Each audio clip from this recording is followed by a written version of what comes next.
So have you ever stepped off a long flight, dragged your bags out to the curb, and just realized you feel like absolutely and completely hollowed out? Oh, yeah, like your eyes are burning, your brain just feels like it's wrapped in thick wool. Exactly. And the thought of, immediately starting your vacation or walking into a high-stakes business meeting, it just seems physically impossible. Right, you just desperately need a nap. Yeah, and I feel like we've all collectively agreed to just accept that heavy, lethargic feeling, like it's just the inevitable toll of getting from point A to point B. We really have. Yeah. But what if it isn't?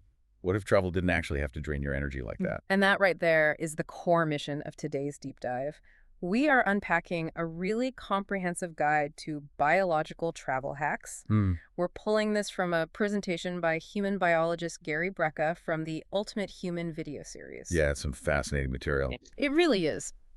So our goal for you today is to extract the highly specific, actionable protocols from that presentation. Things that can help you arrive at your destination refreshed, entirely cognizant, and just ready to tackle your day. Right. And to stop the crash, we kind of have to look at what's actually causing it. Naturally. The source material outlines four primary culprits, basically the four big sins of air travel. Okay, what are the four sins? So it's lack of movement, a severe lack of hydration, the consumption of alcohol, and eating inflammatory foods. Wow, okay. So basically everything people normally do on a plane. Pretty much, yeah. These four things act as massive force multipliers for fatigue when you're up at 30,000 feet. Right, so we really have to start with the internal environment, I think. Like what we are actively putting into our bodies during a flight. Because it turns out the most common in-flight habits, the things we do to just comfort ourselves, are actively working against human physiology. Yeah, and the first major protocol here, this is specifically for domestic flights, so anything in that 3 to 5 hour range.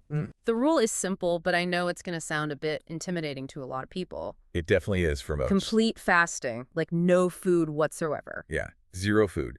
And the biological mechanics behind that rule are actually fascinating. Break that down for us. Why no food?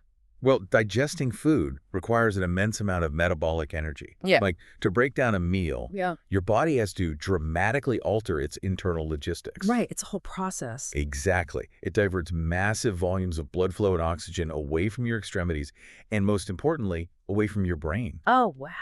Yeah, it routes all of those resources straight down into your gastrointestinal tract. It's essentially like, it's like plugging a high voltage industrial appliance into a really weak electrical circuit. Oh, that's a perfect way to visualize it. Right. Like if you force your body to run the heavy machinery of digestion while you're just sitting passively in a pressurized cabin where oxygen levels are already lower than normal anyway, the power to your brain just dims. You are literally pulling the resources you need for focus and cognitive clarity out of your head just to process like a plastic tray of airplane pasta. Exactly. You're demanding a huge metabolic output while remaining completely sedentary. Your metabolism hasn't been revved up through physical activity to handle that sudden caloric intake. Right. So if you want to maintain a sharp edge, especially if it's a day flight where you need to read a report, answer emails, or walk straight into a boardroom when you land, keeping that oxygen and blood flow dedicated to your brain requires staying in a fasted state. Okay, fasting for 5 hours sounds great in theory, maybe in a sterile lab environment. But the reality of travel is chaotic. Oh, absolutely. The airport is stressful, flights get delayed. Grabbing a bagel or a pack of pretzels is just a psychological comfort mechanism for a lot of people. It's super common. So is the biological payoff of fasting really strong enough to override that deeply ingrained habit of airport stress eating, especially if you feel genuinely starving the moment you hit cruising altitude? Well, the science says yes, absolutely. Yeah. Because that sensation of starvation is actually a massive biological misdirection. Wait, what do you mean misdirection? A harsh truth is you aren't actually hungry. I'm not. No. When you're at altitude, your body is suddenly thrust into an incredibly hostile environment. The cabin air is bone dry, it's entirely recycled, and it's stripped of humidity. Okay, yeah, we've all felt that dry airplane air. Right. And on top of that, you are confined in a high-density area of electromagnetic fields, or EMFs. From the plane itself? Yeah, generated by the plane's massive avionics systems, the radar, the communications gear, and not to mention the 200 smartphones and laptops surrounding you. Oh, right. So meaning our bodies are undergoing rapid, invisible dehydration, but our internal alarm systems sort of get the message crossed. Precisely. The environmental stressors and the rapid loss of cellular water completely scramble our biological signaling. Wow. Your hypothalamus, which regulates these urges, it misinterprets the urgent physiological crisis of dehydration as a need for calories. So we pervert our sensation of thirst. Exactly. You start craving a salty snack when what your cells are actually desperately screaming for is just basic hydration. So we are literally trying to chew our way out of dehydration. That's exactly what's happened. That reframes the entire in-flight experience for me. So the solution to that growling stomach isn't the snack cart at all. It's the water bottle. And the source dictates a very specific volume here. What's the protocol? It's 8 to 10 ounces of water, strictly every single hour, on the hour. Every hour, okay. Yeah. And the source also goes a step further and highlights the benefits of hydrogen water for this exact scenario. Hydrogen water, like specialized water? Yeah, there are portable hydrogen water generators, like the Echo H2O bottle mentioned in the material. It infuses standard drinking water with high parts per million of hydrogen gas. Interesting. What does the hydrogen actually do? Well, clinical data suggests this specific type of water acts as a potent antioxidant. It helps to reduce systemic inflammation, balance stomach acidity, and it allows for much faster cellular absorption compared to just regular tap water. Oh, wow. Okay, but whether you have a specialized bottle or not, the foundational takeaway is just consistent hourly fluid intake. Exactly. Hydrate, hydrate, hydrate. So 8 to 10 ounces an hour gives us a very clear baseline, but we can't talk about in-flight beverages without confronting the beverage cart. Oh, the dreaded beverage cart. Because if there is one non-negotiable, hard and fast rule in this entire travel protocol, it's the absolute zero alcohol mandate. Yeah. Alcohol is just the ultimate saboteur of travel energy. We can actually break down the chemistry of why a seemingly harmless in-flight cocktail guarantees a crash. Please do, because people love their airport drinks. I know, but first, your liver immediately recognizes alcohol as the toxin. It drops everything else it's doing to process it. Right. And during this process, alcohol is converted into a compound called acetaldehyde. Acetaldehyde. Okay. And acetaldehyde is highly acidic and heavily inflammatory. It alters the delicate pH balance of your bloodstream, making your entire internal environment much more acidic. Which perfectly explains the dull headaches and that, like, heavy lethargic feeling that creeps in halfway through the flight. Yep. We are adding an inflammatory toxin to an environment that is already stressing our immune system out. And it gets much worse. Yeah. Because the final stage of processing that alcohol means your liver ultimately converts it into sugar. Oh, no. So you're injecting rocket fuel into an engine that is completely parked. That is a great way to put it. I mean, you are strapped into a tiny seat, not moving a single major muscle group, and suddenly your bloodstream is just flooded with a massive spike in blood sugar. And your body has absolutely nowhere to store or utilize that surge of pure energy. Yeah. There is zero physical demand being placed on your muscles to burn it off. So what happens? The result is a rapid, chaotic spike in glucose, followed inevitably by a severe insulin dump to clear it out. Which leads directly to the crash. A massive energy crash. It obliterates your focus and concentration. If your goal is to land with vitality, zero alcohol is literally the only option. Okay, so we've established how to stop poisoning ourselves from the inside. We skip the digestion drain, and we avoid the alcohol trap. Right. But we still have to survive the metal tube itself. I mean, airplane cabin is basically a flying stress box, relentlessly attacking us from the outside. It really is a unique concentration of environmental stressors. Right. However, there are highly effective ways to play defense, starting with the very air you breathe. Oh, right. The source highlights a trick here that is almost ridiculously simple, the overhead air nozzle. Yes. Because normally if I get chilly, I just reach up and twist that little nozzle completely shut to block the draft. Or if I'm hot, I point it directly at my face. Both of which the protocol identifies as mistakes. Really? Yeah. You should actually leave the nozzle fully open but redirect the flow of air. Instead of blasting your face or shutting it off, you aim the nozzle directly down at your lap. Okay, let me guess the physics here.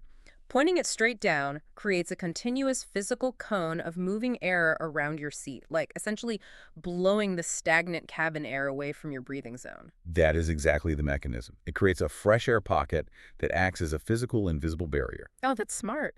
because commercial cabins circulate a tremendous amount of airborne viruses, bacteria, and particulate matter. Yeah. That constant downward jet stream can actually help repel and dispel those pathogens before they have a chance to settle into your personal space and be inhaled. So it gives your immune system one less invisible enemy to constantly fight off. Precisely. That is a phenomenal use of simple aerodynamics. Huh. And speaking of invisible enemies, the source material uses a fantastic phrase to describe airplane cabin lighting. It calls fluorescent lighting the junk food of light. It's an incredibly accurate biological description, honestly. Why is that? Well, fluorescent and harsh LED overhead lighting emits an unnatural spectrum, heavily skewed toward the blue end. And furthermore, they often have this imperceptible flicker rate. Right, you can't see it, but your brain registers it. Exactly. Being bathed in that artificial spectrum for hours on end tricks your brain into thinking it's high noon. It keeps cortisol levels artificially elevated. Whoa. It causes significant visual fatigue and neurological stress, keeping your nervous system trapped in a mild state of fight or flight. And the defense mechanism here is to wear blue light blocking glasses for the duration of the flight. Yes. They soften the harsh visual input, filtering out those high-energy blue wavelengths. It sends a calming signal to your brain, essentially telling your nervous system that it doesn't need to be in a constant state of high alert. So let's tally up the damage so far. We are losing cellular water, we are breathing highly processed recycled air, we're sitting under junk food lighting, and we are being bombarded by the plane's EMFs. That's a lot. It is. And the source states that all of this combined triggers severe oxidative stress. To really understand why the protocol recommends specific supplements, I feel like we need to demystify that term. What exactly is happening at a cellular level during oxidative stress? So think of oxidative stress as the physical rusting of your cells. Rusting. Yeah. At 30,000 feet, you are exposed to higher levels of cosmic radiation because there is literally less atmosphere protecting the plane. Right. Combine that with the intense electromagnetic fields of the aircraft.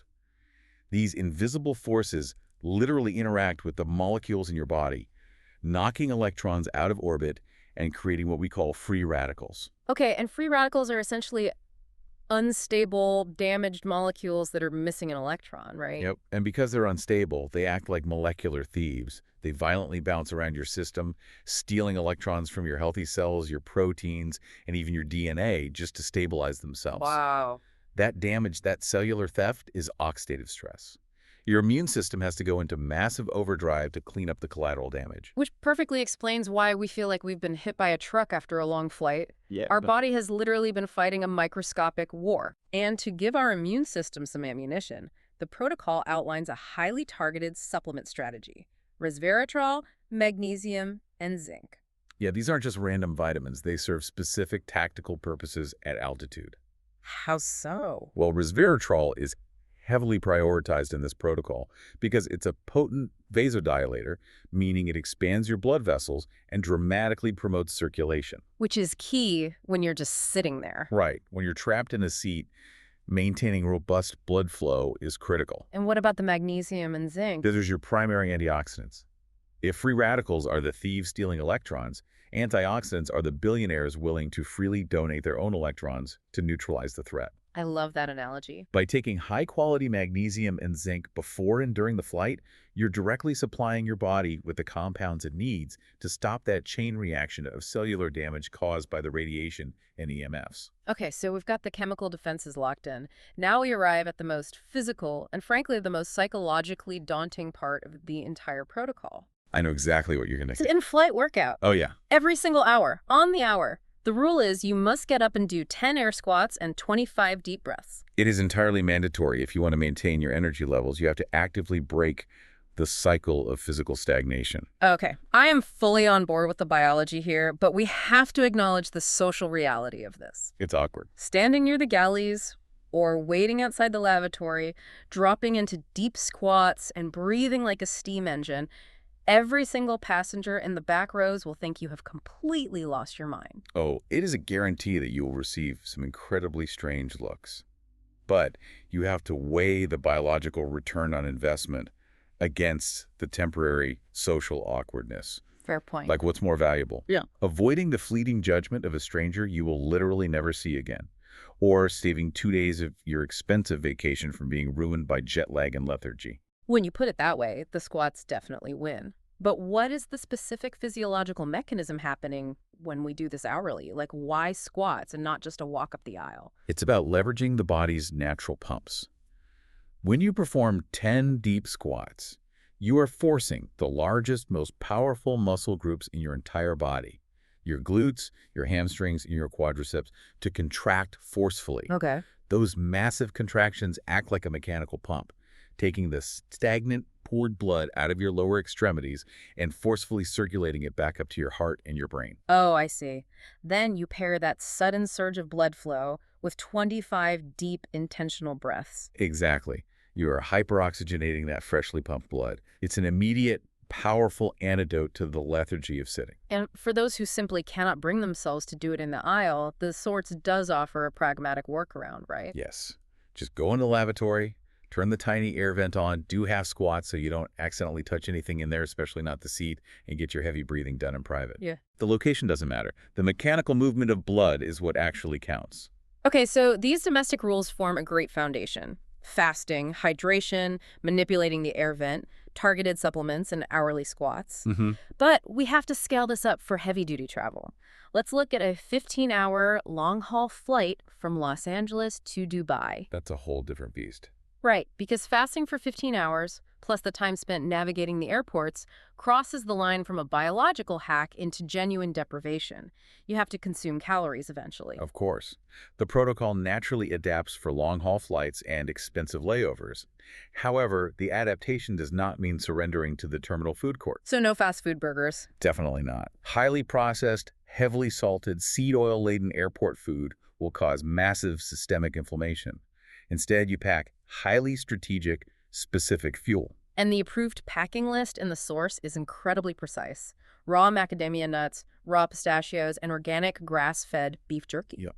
Every item there is selected for its specific metabolic impact. Why the beef jerky? Well, grass-fed beef jerky provides a clean, highly bioavailable source of protein that requires minimal digestive strain. And practically speaking, it's just soft and easy to pack. Makes sense. But the nuts are the critical component. The protocol specifically isolates raw macadamias and pistachios because they possess a unique fatty acid profile. They are exceptionally low in linoleic acid. Right, linoleic acid being an omega-6 fatty acid that drives up inflammation when consumed in high quantities. Exactly. Which is exactly what you find in almost all roasted, flavored airplane nuts that are smothered in highly processed seed oils. Exactly. But the source material issues an even more crucial warning regarding what you absolutely must leave out of your bag. Okay, what is it? Peanuts. Under no circumstances should you consume peanuts on a flight. Wait, really? Why are peanuts singled out as the ultimate villain here? Because peanuts aren't actually nuts. They are legumes that grow underground in high-moisture environments. Oh, I didn't realize that. Yeah.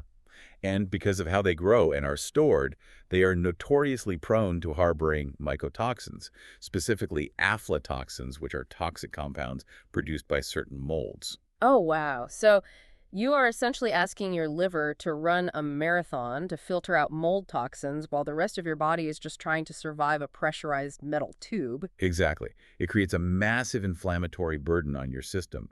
Your liver has to halt normal processing to detoxify those mycotoxins, draining the exact energy reserves you are trying to preserve. That's wild. So stick exclusively to clean raw tree nuts. Got it. Now, for a 15-hour flight, we also have to address the physical danger of immobility. It isn't just about feeling tired. Sitting for that long introduces the very real risk of deep vein thrombosis, or DVT. Yes, DVT is the formation of dangerous blood clots deep within the veins of your legs, directly caused by prolonged stagnation. And to combat this mechanically, the protocol requires wearing copper compression socks pulled taut all the way up to the knee. Highly recommend it. Let's break down the mechanics of the compression itself. Why do we need tight socks to prevent clotting? Well, it comes down to how your lymphatic system and your veins operate. Yeah. Unlike your cardiovascular system, which has a heart to constantly pump blood, your lymphatic system relies entirely on the mechanical contraction of your muscles, like walking to push fluid upward against gravity. Right. When you sit dormant for 15 hours, gravity relentlessly pulls blood, plasma, and lymph down into your calves and ankles, where it pools and thickens. So the graduated pressure of a high-quality compression sock essentially acts as a surrogate muscle. Precisely. It physically squeezes the lower leg, forcing that fluid out of the ankles, up behind the knee, and dumping it back into active circulation. It ensures your circulatory system doesn't turn into a stagnant swamp, even when your muscles are completely inactive.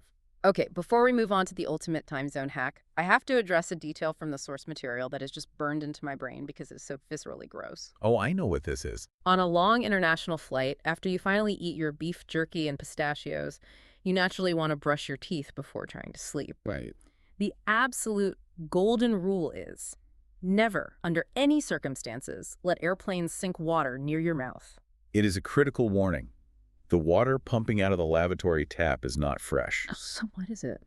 It is municipal city water that is loaded into large storage tanks hidden within the aircraft's infrastructure. Those tanks are incredibly difficult to clean, and the water often sits stagnant in them for days on end, baking on the tarmac before being pumped through miles of internal plastic plumbing. Ugh. So it is essentially a lukewarm bacterial soup. Unfortunately, yes. Introducing that stagnant tank water into your delicate oral microbiome, especially when your immune system is already suppressed from the flight, is just a recipe for instant gastrointestinal distress. Exactly. Always bring a sealed bottle of water into the lavatory, specifically for brushing your teeth. It's a simple step, but man, it prevents major unseen biological disruption. Consider me permanently warned. Now let's get to the true climax of this entire biological blueprint. The time zone hack. Right. You've survived the long-haul flight, you've hydrated with your hydrogen water, you've done your awkward lavatory squats, and your teeth are brushed with bottled water. Safe from the sink water. Exactly. But you walk out of the airport, and you are 8, maybe 12 time zones away from home. How do you actually beat jet lag? So the source material refers to this specific technique as a magic time zone hack. The creator of the protocol claims to have shared this with thousands of executives and athletes, and it is universally cited as the single most impactful strategy for forcing the body to adjust to a new geographical time zone. Okay, what is the exact rule? Don't leave us hanging. The rule is strictly behavioral. For the first 48 hours at your new destination, you absolutely must not consume any solid food during your home time zone's normal sleeping window. Wow. That is a fascinating concept. Let's map this out with a real-world example to make sure the mechanics make sense. Let's say you live in Miami, and your normal everyday sleep schedule is from 10:00 p.m. to 6:00 a.m. Okay. If you fly from Miami to London, you are jumping 6 hours ahead. But your internal biological clock, your circadian rhythm, doesn't know you crossed an ocean. Right. It still firmly believes that 10:00 p.m. to 6:00 a.m. Miami time is the designated window for profound rest and cellular repair. In London, however, that exact same window of time corresponds to 4:00 a.m. to noon. Therefore, when you are physically in London for the first 2 full days of your trip, you do not let a single bite of solid food pass your lips until the clock strikes noon local time. Exactly. You can drink water, maybe black coffee, but zero digestion. To really cement why this is so effective, we have to look at the evolutionary biology of the circadian rhythm. We usually only associate our circadian clock with light and dark, like sleep and wakefulness. Right. But digestion is just as intimately tied to that internal clock. Real. Yeah. Every single organ in your body has its own peripheral clock. Your liver, your pancreas, your gut, they all power up and power down on a strict schedule governed by your central brain. Okay, so it's basically like Like what?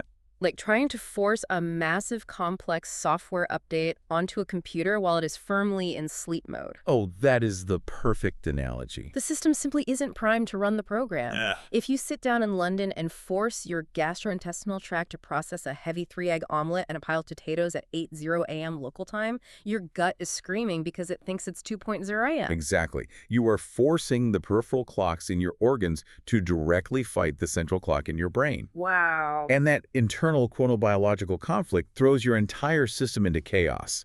Your insulin sensitivity is lowest during your biological night, meaning you can't process the nutrients effectively anyway. Which guarantees a crash. A massive, prolonged crash.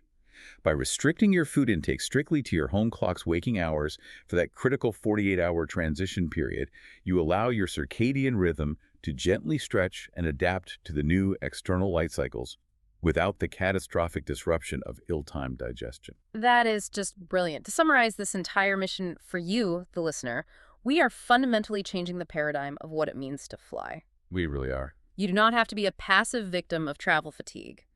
By mastering your hydration, defending yourself against the hostile cabin environment with redirected air and targeted antioxidants, physically demanding circulation through movement, and strictly manipulating exactly when you ask your body to digest food, you turn travel from a profoundly draining ordeal into an active, energizing process. It's entirely about seizing control of your own biology, rather than surrendering it to the environment. So true. And there's one final critical step you must take the very moment you arrive to seal the deal. Oh, the arrival protocol. Yes.